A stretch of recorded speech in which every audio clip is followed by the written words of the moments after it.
तिमिरान्धस्य ज्ञानाञ्जनशलाकया चक्षुरुन्मीलितं येन तस्मै श्रीगुरवे नमः। गुरुर्ब्रह्मा गुरुर्विष्णुः गुरुर्देवो महेश्वरः गुरुरेव परं ब्रह्म तस्मै श्रीगुरवे नमः।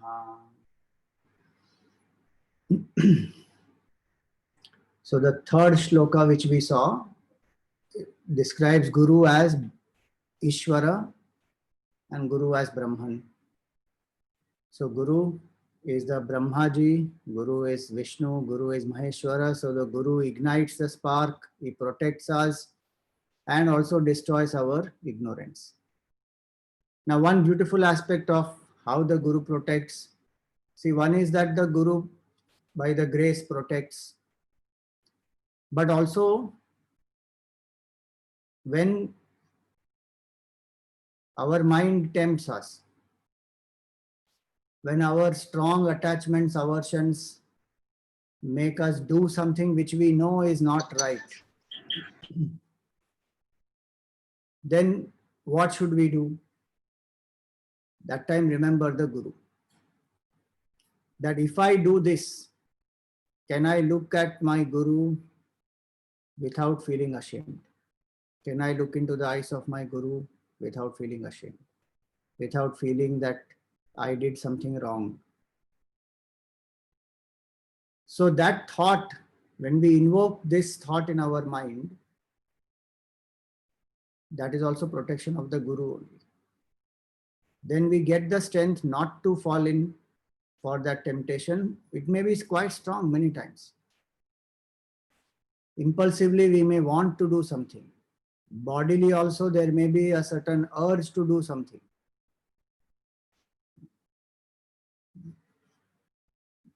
Because of the habit.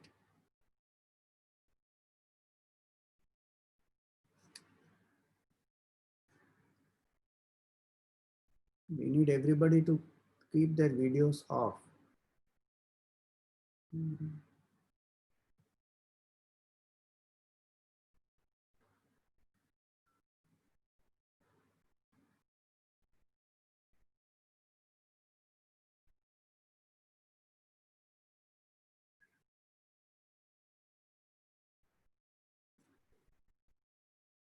Saurabh, I made you the co-host, so you can manage some of the controls. So the thought that when I do something, I should be able to have a light heart and I should not have any sense of regret or remorse at when I meet the Guru, or when I even think of the Guru, or when I even look at the picture or the murti of the Guru. That is also a big protection, because individually we may be weak, but when we invoke the grace and we say that, please give me the strength not to fall for this, that helps. Kabir Das ji said a very beautiful doha. He says, Guru ko manus janate te nar kahiye andh, hoye dukhi samsar mein aage jamka fand. Those who think of the Guru only as a human being, they are blind, they still have not woken up. And what happens? So, dukhi in samsar and go from death to death. Aage jamka fand. So this shloka is to understand Guru Tattva as Ishvara and Guru Tattva as Brahman, Guru Sakshat Parabrahma. And we saw that this is not a praise, it is actually the fact. The knower of Brahman becomes Brahman. Now going ahead, the fourth shloka. Fourth and fifth we will take up together because they are similar. Sthavaram jangamam vyaptam yatkinchit sacharacharam tatpadam darshitam yena tasmai shri gurave namaha. Chinmayam vyapiyat sarvam trailokyam sacharacharam tatpadam darshitam yena tasmai shri gurave namaha. So he says here, Sthavaram Jangamam, what is moving, what is stationary. Sthavara is stationary, Jangama is moving. And Yatkinchit, whatever it may be, Chara and Achara, again moving and non-moving. Both expressions mean the same. Tatpadam darshitam yena tasmai shri gurave namaha. One who has indicated that supreme state of consciousness which pervades, just like the first shloka, which pervades the whole universe. My salutations to that supreme teacher. So now philosophically, we have seen this, that the cause pervades the effect. So consciousness is the ultimate cause of the universe, and that pervades the whole universe. Moving, non-moving, inert, sentient, it pervades. One who has shown me that state is the Guru, who has indicated that state. And the fact also is that the Guru lives in that state. So the vision of the Guru is this. And that's why the Guru can indicate that to us. It's not a bookish knowledge. It is their experience. Thavaram, Jangamam, Vyaptam. That consciousness that pervades moving and non-moving, whatever it may be, the smallest, maybe atom, maybe subatomic particle, to the greatest, Brahmaji or the creator. Everything is pervaded by one consciousness. So the Guru lives in that vision. And one will see that manifest in the life of the Guru also. So, in Gurudev's life, many examples one can see where every minute is an expression of that consciousness, that realization of consciousness. One day he was walking in this ashram, one of the ashrams. I think it is Coimbatore, if I'm not wrong. He was walking there, and summertime is quite hot in the south and in Tamil Nadu. So Gurudev he completed a class just before lunch, and he came out of the hall. It was hot, midday sun. So somebody came running and, he was holding the umbrella. Out of devotion to do service to the master, he was holding. And Gurudev continued to walk. And then he waited for a moment and he looked at that person. And beautiful line he said. He said, "It is the light here that makes that sun shine." Very nice line. It is the light here that makes that sun shine. That sun is inert ball of gas, fire, helium, hydrogen, all that. But he says it is the light here that makes that sun shine.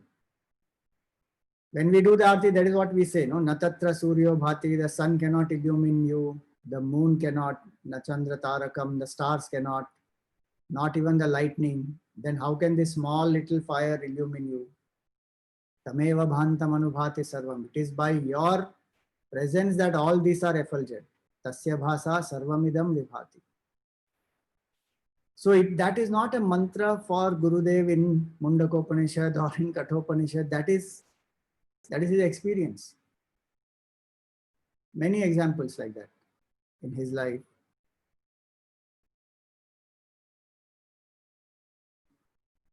So once he was doing this talk on Vishwarup Darshan Yoga, 11th chapter of the Gita, describing the Vishwarup of Bhagwan, what Arjun saw.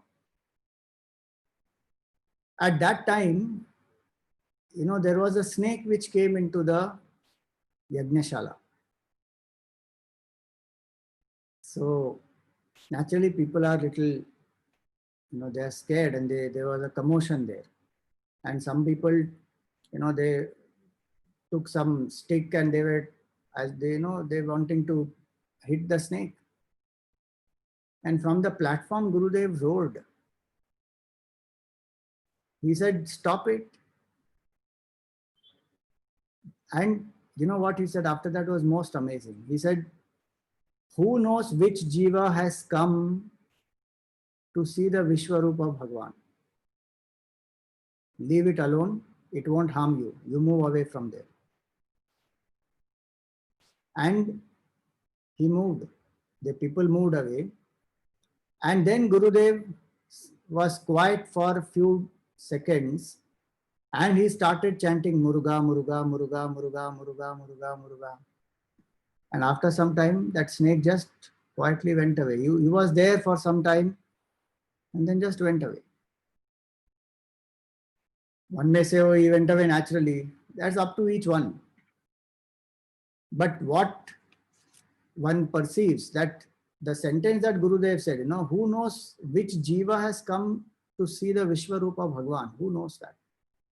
We look at it only as some snake, as a dangerous creature, but the master doesn't look at it like that.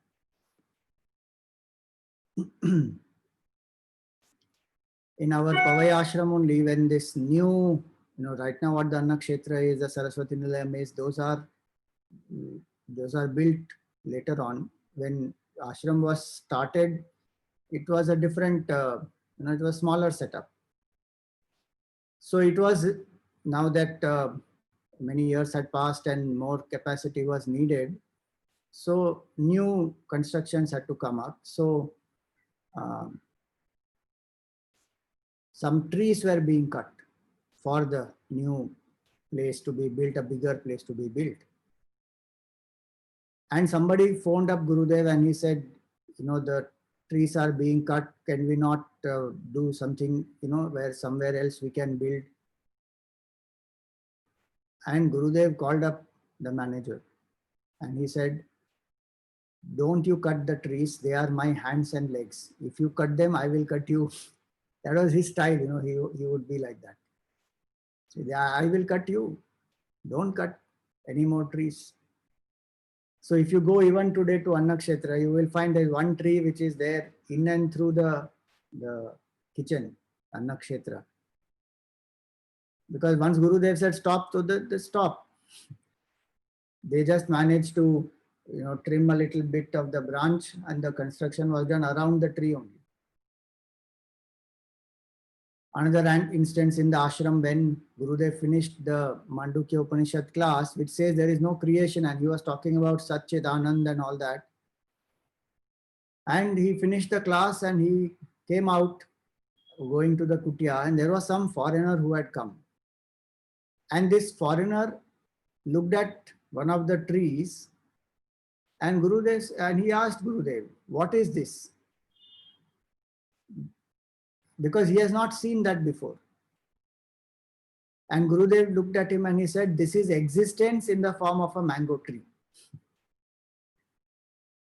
Existence in the form of a mango tree. He didn't say this mango tree, mango fruit this is. It is existence in the form of a mango tree. How many of us will look at a tree and think that this is existence manifesting in this form? Though we all learn Vedanta and we all know this is all the names and forms, but the reality is only pure consciousness. But it doesn't strike us because the realization is still not there. In the master's life, it is moment by moment one lives. So sthavaram, jangamam, vyaptam, yatkinchit, whatever it may be, one sees as expression of the divine.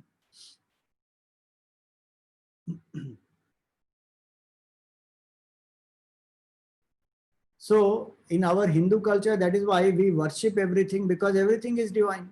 Right from a stone to the absolute formless, every single thing is worship. Because we don't see it as different from us. We see it as one pure consciousness appearing as all this. So Gurudev lived like that.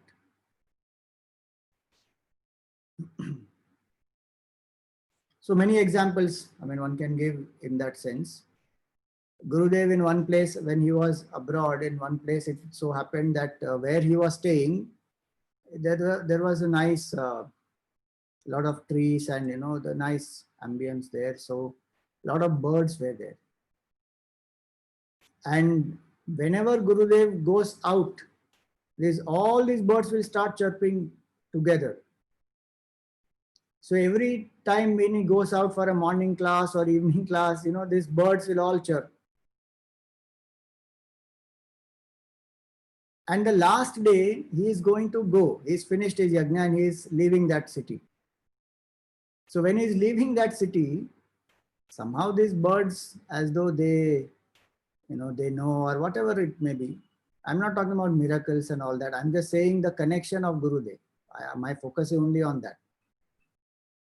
And this extra loud chirping when Gurudev is about to leave. And Gurudev just waits and he looks at them and he says, "Don't worry, I will be back soon. Don't worry, I will be back soon." Twice he said that. He sat in the car and he went, and literally he came back. His plan changed. And the next 2-3 days, he came back again to that same place. So we may dismiss it, saying, okay, birds are chirping, but the vision of the master remains. That when he is coming out, he is so aware that these birds are chirping. You and I don't listen to birds chirping naturally. We bring a CD or some MP3 player or some audio track of the songs of nature, and then we put that on and then we listen to birds chirping. Gurudev they live in tune with the whole nature. His love for trees and plants is so amazing. See, some of us also love the trees, and we also love to go do some gardening, or when flowers bloom, it's so amazing to see and all that. But their connection is very deep, at a very different level. Do you know the trees communicate with each other through their roots? And in the forests, all the trees, there is a fantastic network of communication which human beings are finding out now. There are books written on it also. How they protect each other, how they communicate, how they sense a threat, it's all there. We just look at it as trees, but this Chetanam, it is Thavaram Jangamam Yatkinchit. Consciousness pervades everything. And so here it is that, Gurudev had brought one in California. There are these huge redwood trees. So he had brought some sapling from there, or I don't know whether it's a sapling or it was a tree only, transplant of a tree. I'm not sure of that, but he brought it and he planted it in Sidbari. And that tree was not growing. So every day after the camp, he used to stand by the tree. He used to, just like how you console somebody. So he used to stand, and there are pictures of that. The pictures of that are there. So he used to stand there and he used to console the tree and say, "It's okay, everything will be all right. It's okay, it will be all right." And in a few days, it was all fine. The tree started growing also.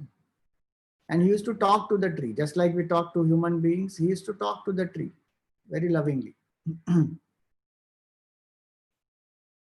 And there are, if you see in our country, if you go deep into our villages and all of these places, do you know there's a tradition in our country where the farmers even do a drama in front of the trees. It's very amazing how sometimes deep our culture is and how the native wisdom is so beautiful. So there was one tree, which was not giving proper, it was not producing fruits now. For some years it produced, now it is not producing. And the farmer and the son, they are very disturbed. Okay, what has happened? Why this tree is not, what is the issue with this tree? So they decide, tomorrow we are doing this.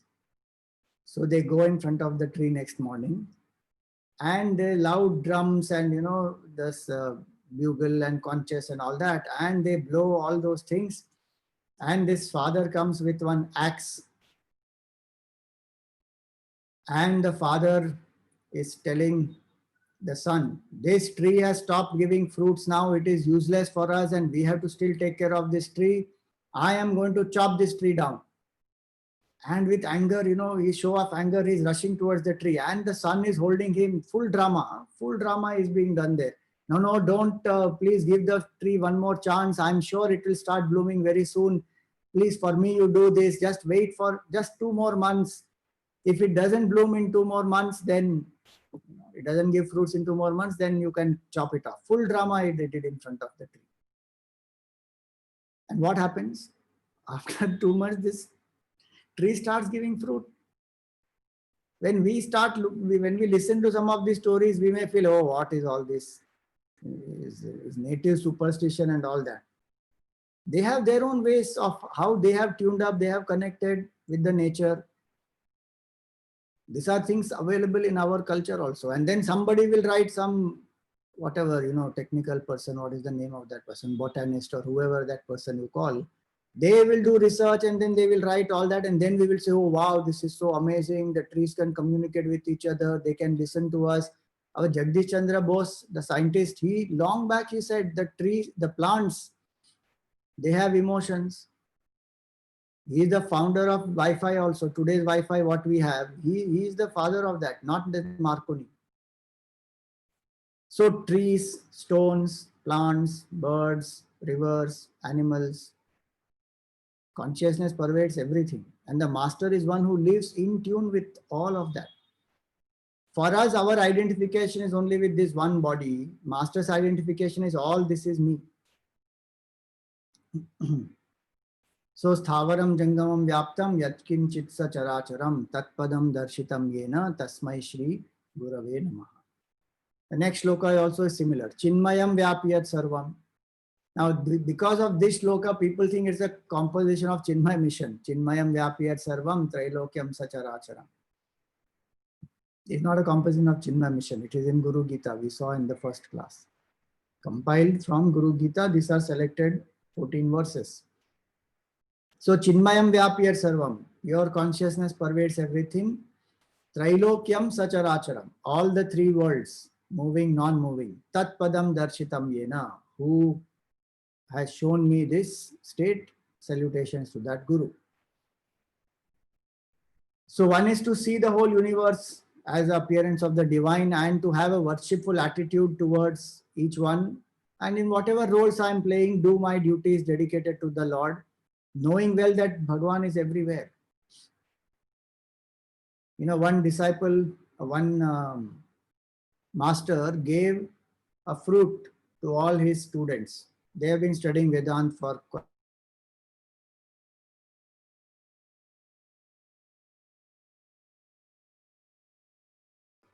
when they got the fruit, master said, you have to eat the fruit where nobody sees you.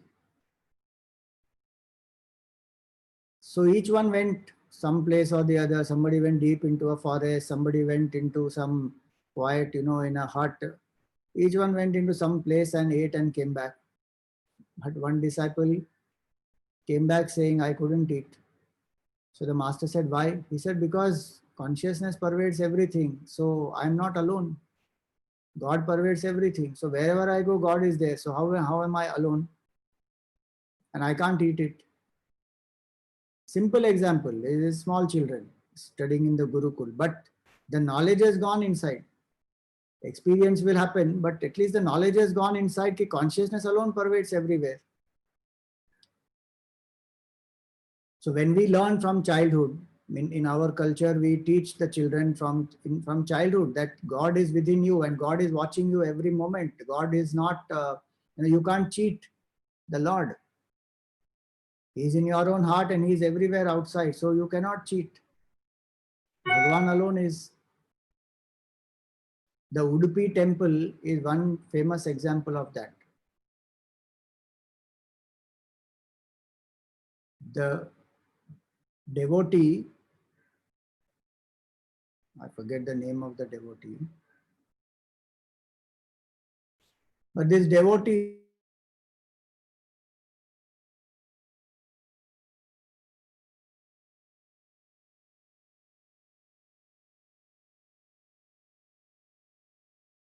temple. So what he does?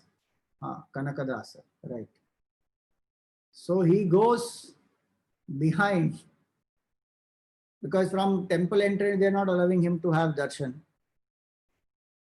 So whenever we go, even doing a pradakshina, when we go around the temple, then when we go just behind the sanctum, there also many people will bow down or touch their head, or they will try to stick some coin or something they will do, because they feel they are closest to Bhagwan at that point.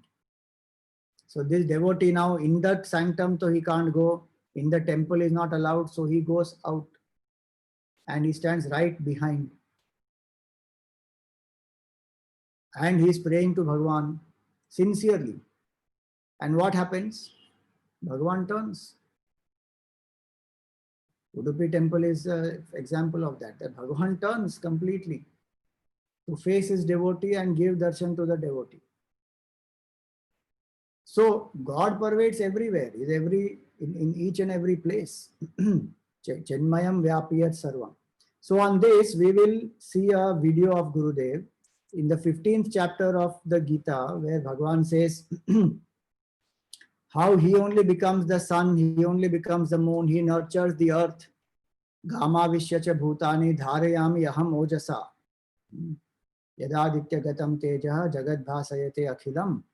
Yachandramasi yachagnav tattejo vidhi mamakam. He says, know that the light of the sun, the moon, etc. is my light, and through that I enter the earth and I make the earth fertile and I produce the plants and all that, and I only become the food, I nurture you.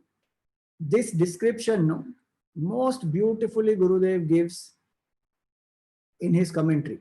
You have to listen it only from him. I am not going to spoil it. Nobody can compare how he expresses it. And that is what is Chinmayam Vyapiyat Sarvam.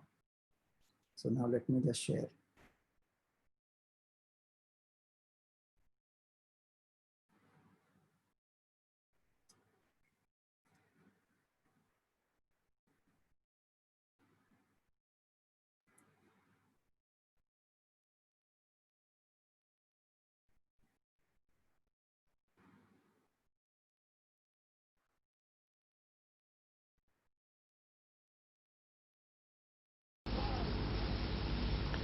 Thus, a fertile land.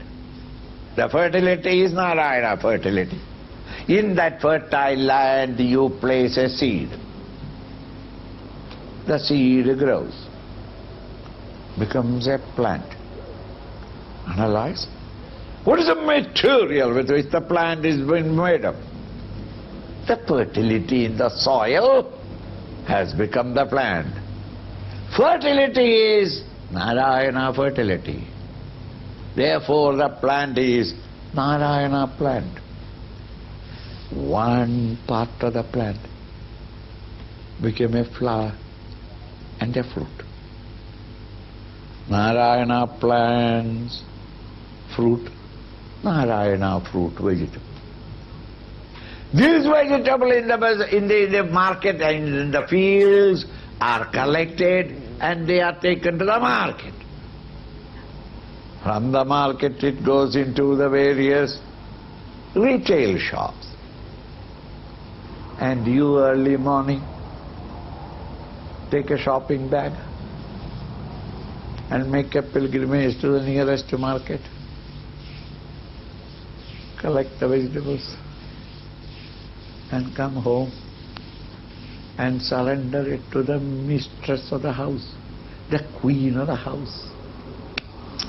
And she every day open the bag, look inside and look at your face very sympathetically. That what a fool you are, that you have paid your money, hard-earned money, and purchased such stupid things. Every day this criticism goes on.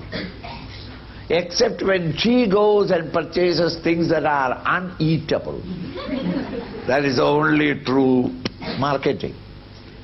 So that if it's a particular day, if she, because she is preoccupied, did not look into and criticize you, you are very restless that day.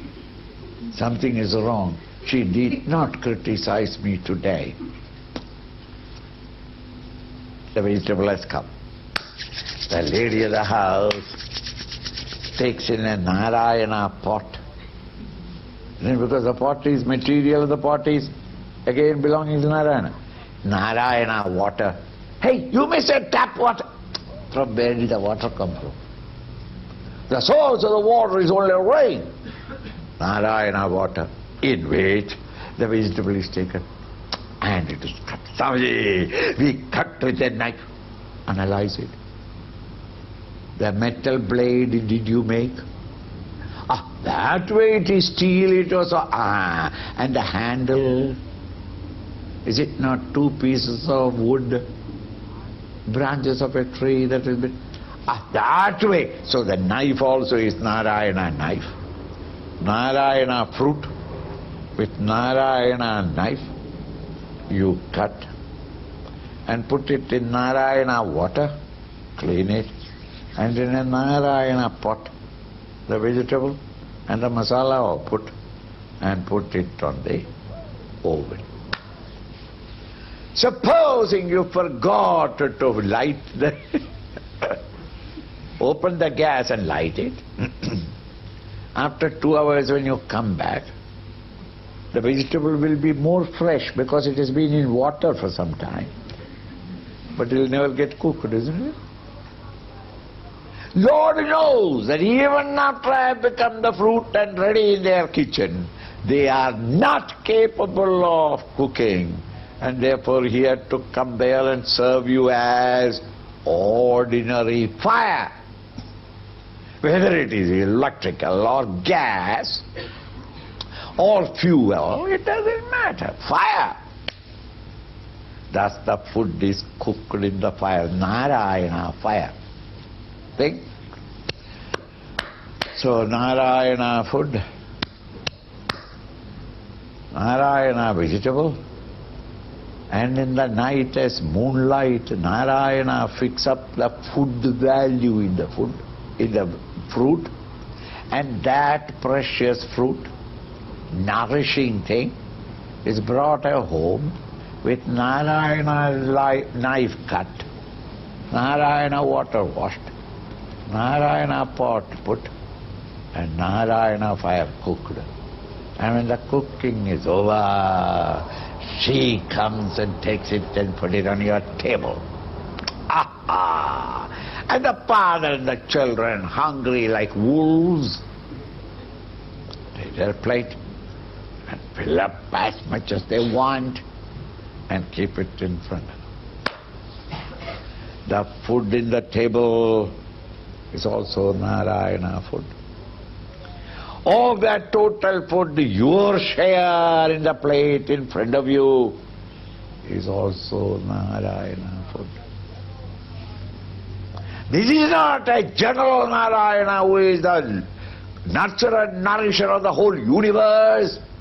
But here Narayana is standing in front of you, in your plate, only to nurture and nourish you. He has personally come to the table to serve you.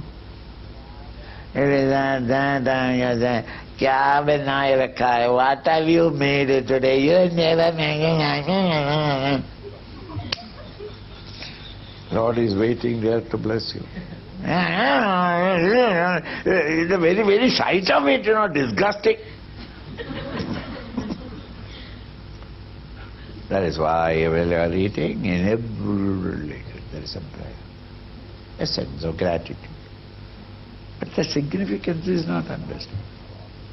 Give us our daily bread, oh Lord, tomorrow also give me. That is all. There is nothing. No. He is standing in front of you to nurture you and nourish you. So you prostrate before him. All right, Swamiji. You are funny logic, but we have to admit it because we are intelligent people, scientific minded. Okay, the food has come in front of me. Swamiji, there afterwards is not Narayana eating, it is I who am eating. Are you? Are you capable of it? Without His grace, can you? Even when you are lifting the food. Honest eating is with the hand. But if your hand is so dirty and you are allergic to washing the hand, with a spoon. This is very cold. In those days, hot water was not available. So nobody wants to wash the hands because it will be very freezing for a long period of time. So they never washed it. So they found out some method by which it can be scooped and conveyed, transport. A spoon was discovered. With the spoon. How will you lift the spoon and the food if there is no Narayana in your hand? If life is not in the hand, partial paralysis. Can you do that? A dead man can eat. Again the Lord. Unmanifest. Because unless you have got the vision, you can't see it. You take it for granted that the hands are doing it, but hands cannot do it without His grace. With the help of the hand, you lift it. The spoon with the food. And by the time it comes, your mouth is already open. You put the spoon and the food into the mouth. Close the mouth and the spoon alone comes out. Food is inside. Afterwards, it is not I eating. No, you are not capable. How many muscles in your mouth must function to munch that food and masticate it properly? Can it be done without birth, without life? Once your life is gone, do you know that even one drop of Ganges water will not go in? Early heard. The Lord is necessary too. After munching, Swamiji, am I not swallowing? No! You cannot swallow. The arrangement in your throat is such that the windpipe is first and then esophagus, the food pipe. So the food to reach the stomach, it has to reach the food pipe, the esophagus, and the esophagus lies beyond the windpipe. And if even an iota of the food goes by the wrong hole, you are in a convulsion of coughing to remove it. How much of a mountain of food you have already eaten, every one of you? Add up your breakfast, your lunch, your dinner, and whatever you eat in between, cookies, kikis, kakis and all that, add them up, and this is all one day's share. Like that 365 days, 1 year share, and like that 30, 40 years. Do you know that? The size, the quantum that has gone in? And it definitely can be assured that not a bit went by the wrong way till now, because you are still living. Why? There is an epiglottis there, which closes, and the food walks along the bridge, over the bridge to the mouth, stomach, to the food pipe. Are you conscious that there is an epiglottis? Do you cover it? The Lord says, you are incapable of it, oh man. You are not efficient to do that. You don't worry. You swallow food, I will close it at the right time.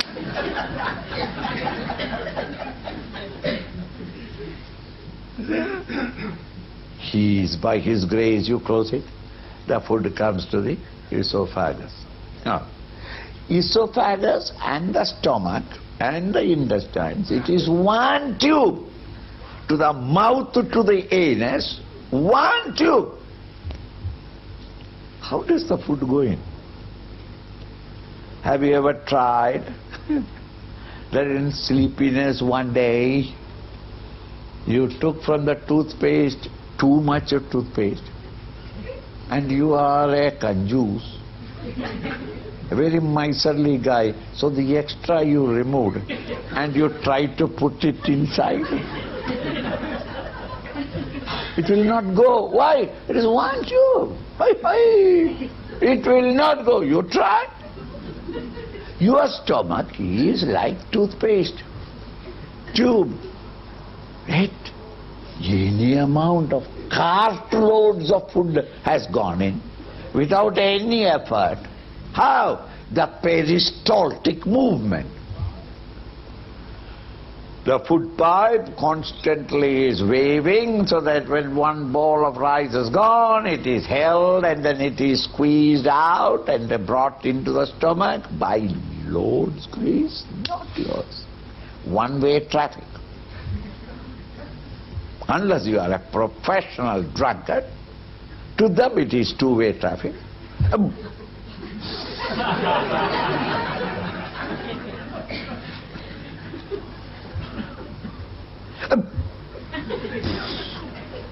To them it is two-way, but all others is one way.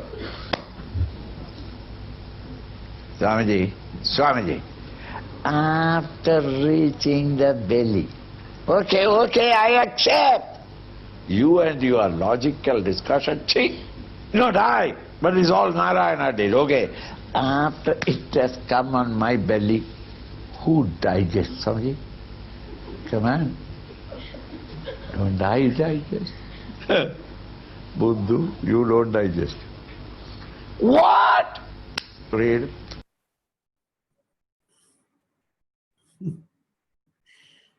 Such a amazing way to explain. Narayana is everything, even the digestion. Aham Vaishwanaro Bhutva, that's the shloka that comes next. That Bhagavan only makes that whole digestion also happen. He only circulates the energy, makes it assimilate. Every single thing Bhagavan is doing. That is this Chinmayam Vyapiyat Sarvam, Trailokyam Sacharacharam. Outside, inside, everywhere is grace of Narayana. Now you see just this vision also, not to make us aware, look, it is Guru's experience or not. That is what makes us also aware. Otherwise, we are to eating food mechanically. Now, though, we don't even watch up or pay attention while eating food. We are to looking at some television or something and just gobbling away something. Where is this bhav which will come that Narayana is in front of me and I am eating food, Narayana alone is doing all this? To remain in that attitude is so beautiful. So Chinmayam Vyapiyat Sarvam Trailokyam Sacharacharam. Salutations to that Guru who has given me this vision that in every small act of my life also I can see that it is Narayana alone who pervades and who does everything. I am a zero. That is what the shloka actually says. From the sun onwards to our digestion, every single thing is done by Narayana alone. Now, moving ahead to the 6th shloka. This vision which is there about the oneness. How to attain that vision? What is the means to get that vision? Guru gives us the Guru's grace. I have been shown that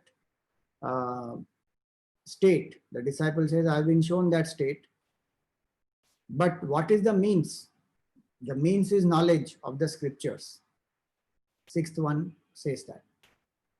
Sarva Shruti Shiro Ratna Virajita Padambujaha Vedantam Bhuja Suryo Yaha Tasmai Shri Gurave Namaha.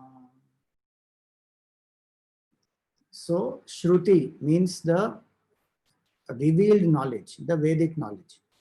Vedic knowledge is not a composition of the rishis. It is the revelation of the Lord. The mantras are revealed as they are. They are not written down in a language that the rishis know. As they are with the same words, the mantras are revealed to them. So the rishis are compilers of those. So they are called the seers of the mantras, mantra drashtaraha rishayaha. So the Vedic knowledge is called Shruti. So the essence of all the Vedic knowledge, entire Vedic knowledge, Sarva Shruti, Shiraha, the head, meaning the main portion of the Veda is the philosophy of Vedanta. And the Ratna of that main portion, the Ratna or the jewel in that main portion is the Mahavakya. Because Vedanta also has, it's a systematic science to realize the oneness with the Lord, Advaita Vedanta in that particularly. So in Vedanta, there are many various, aspects to know about our personality. So the Panchakoshas, the three states of, the three bodies, all those things are there. The Jiva, the Jagat and the Maya and the creation, those many aspects are there in Vedanta. The crux of Vedanta is what? Jiva Brahma Aikya. Mahavakya. The Mahavakya is the crux of Vedanta. So when he says here, Sarva Shruti Shiro Ratna, the Ratna is Mahavakya. So Vedic knowledge, the essence of Vedic knowledge is Vedanta. The crux of Vedanta is the Mahavakya. Virajita Padambujaha. That jewel is at the feet of the great master. Meaning, the master is the one who is established in that knowledge of Brahman. That I am not a Jiva, I am Brahman, and so is this whole universe, appearance of Brahman alone. And so the presence of the master, this knowledge of the scriptures is what one gets. So when one goes to the teacher also, one should associate with the teacher to gain the knowledge of the scriptures. Not for some ordinary things. How are you? How is your health? What is my family doing? What is my wife doing? How to change my son? Don't ask those kind of things. Ask what is the knowledge part. Scriptural knowledge, how to realize the self, how to get out of bondage, what is this Maya, who is Ishvara, what is Vairagya, what is Bhakti, those things are what the Guru is meant for. And to ask the Guru those things is the best way to relate to the Guru. I will put on the Telegram group another video, which is from the 4th chapter of the Gita, where how to relate to the Guru is there. We had done about that, those 3 points we have just mentioned in the talk, that serve the master, seva, pranipata, surrender to the master, and pariprashna, ask questions.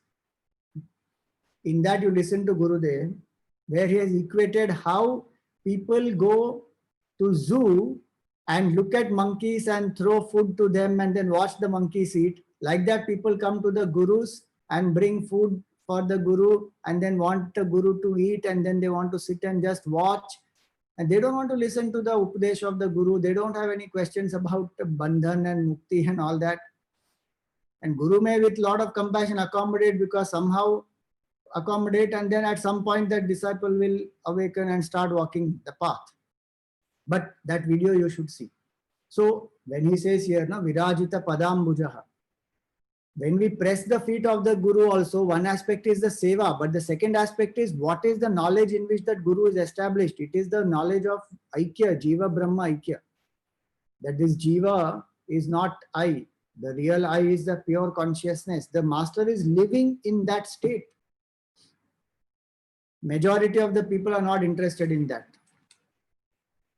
They are interested in some miracle. They are interested in some more bank balance they should get, some problem should get solved, some promotion one should have. They go to the master for all that, and any master who is doing all that and who is doing some miracles, they will all run behind that. But here is a Guru. When we recognize, the greatest use of a Guru which we can make is to gain Brahma Vidya, because he is established in that, he or she. So Sarva Shruti Shiro Ratna Virajita Padambujaha. And in the presence of that master, what happens? The disciple is like a flower. Vedantambuja suryoyaha. Now the master is like the sun. The knowledge of Vedant in the disciple will bloom like a lotus, ambuja. Ambu means water, ja, born. Ambuja means lotus. So just like the lotus blooms with the rising sun, the knowledge of Vedanta also blooms in the presence of the master. And it's not intellectual knowledge, please. If I'm studying Vedanta and my intensity of seeking is not increasing, I'm only studying for bookish purpose or for some oratory skill or some recognition or just to boast around, oh, I know Vedanta also. If one is really studying it for the sake of realizing the self, then the real blooming is that. And also it is a fact that the scriptures can be understood properly only in the presence of a master. Because there is poetry, there is mysticism, there is symbolism, there is factual description. There are so many different aspects which are there in the scriptures. Now, what is symbolic, we take it to be real. What is, real, we may not be able to accept it. We think that is all imagination, poetry. So we get confused. And there are enough people who are living in this world who have no proper understanding of the Shastra. Even basic terminology one doesn't know of Vedanta. And writing books on Vedanta and commenting on Vedanta and having huge following just because it's the age of media and publicity. What is the background? What is the knowledge? One should get in the proper understanding, and then otherwise it's like blind leading the blind. That is a sad part, strange part. So in the presence of the teacher, the knowledge of Vedanta we get properly, and we also bloom with that. Our understanding of the Shastra becomes more deeper, and through that our vision of life becomes more deeper. Vedantambuja suryoyaha. The presence of the Guru is meant for that. Did the flower of knowledge bloom in my heart? Did the flower of seeking bloom in my heart? Did the flower of bhakti bloom in my heart? The Guru is the sun. And the analogy is so beautiful. Sun, by its presence alone, this flower blooms. The presence of the master, the disciple blooms. That person is a real master. In the Guru Gita is a beautiful shloka. Yasya deve para bhaktihi yatha deve tatha gurau tasyaite kathita hyarthaha prakashante mahatmanaha.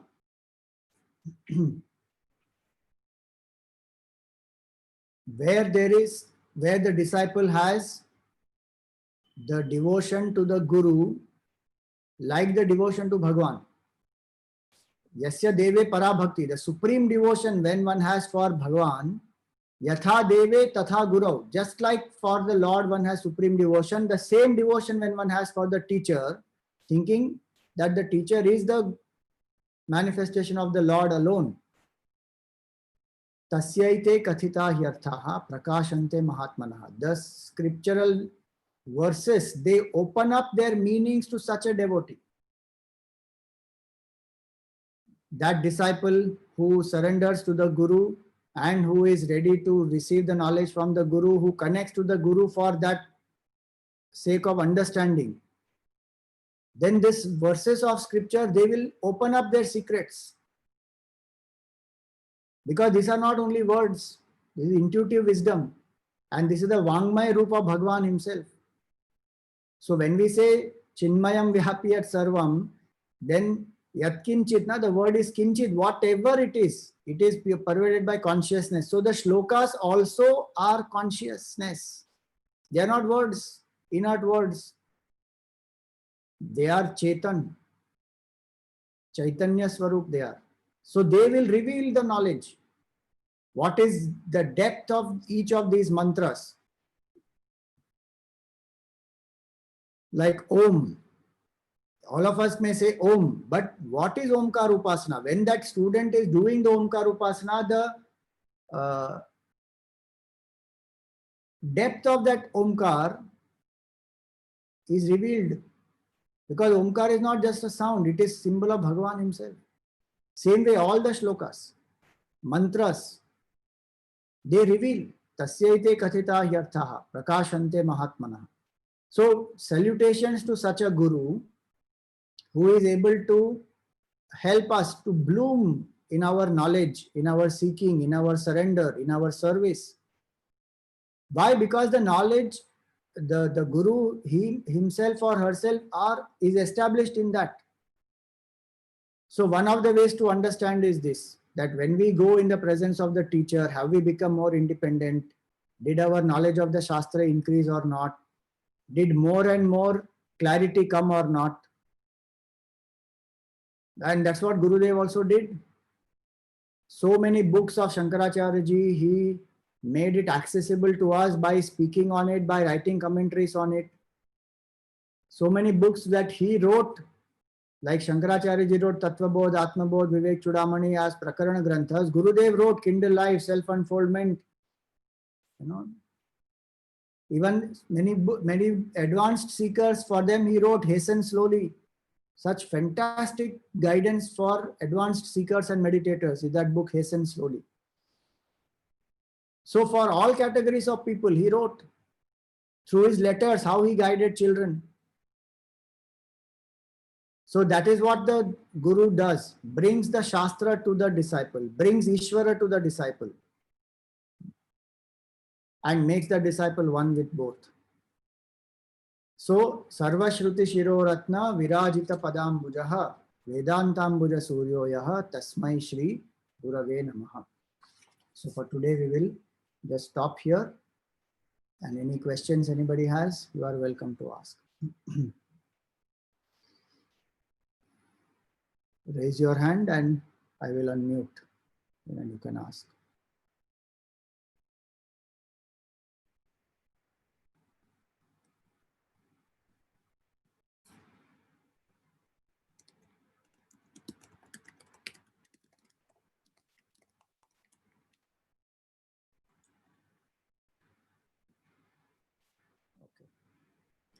So next class on next Thursday, and then I think one more class. It keeps extending. Doesn't matter. We are reflecting on Guru's glory only. Whatever time it takes, it will take. I don't want to rush it up and end because it has to end. So we will take it up.